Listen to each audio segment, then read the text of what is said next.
बाजार के करस का दो करवा वालू ह भौजी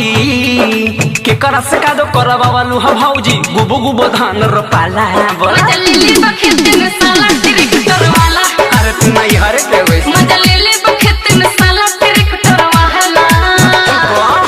के करस का दो करवा वालू ह भौजी गुबो गुबो धान रोपाला मजलीली बखेत में साला ट्रैक्टर वाला आस करा बुझता ने मजलीली बखेत में साला ट्रैक्टर वाला रहे दा अरे वाह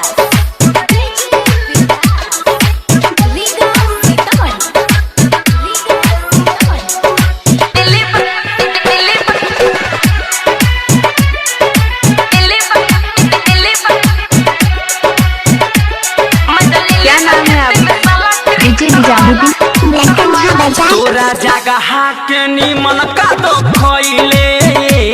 बोला हेंगा से पयबर हेंगइले अच्छा तर निमन लागल है भौजी बुझाता है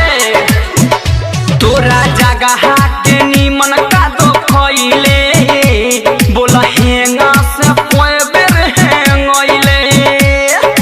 काज ने वो कर दिमाग रहे पैसा काद कोइला के बद मंगन है पैसा देखिए के तोहर गोर सुरतिया कहले होई घोटाला मजलीली बखेत में साला ट्रैक्टर वाला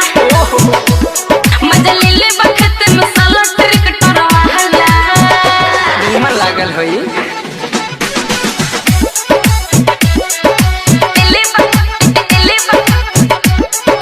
क्या नाम है आपका? डीजे निजामुद्दीन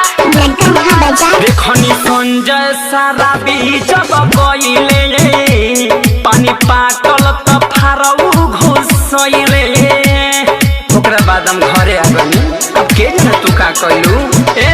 देखनी संजय सारा बीजब गइले पानी पाटल त फारऊ घुसइले सोसिला लते मोर से लेनी सहारा दूसरा के धन लुटा गुल सारा चल बाकी टूटी गइल सहायक तोरा ताला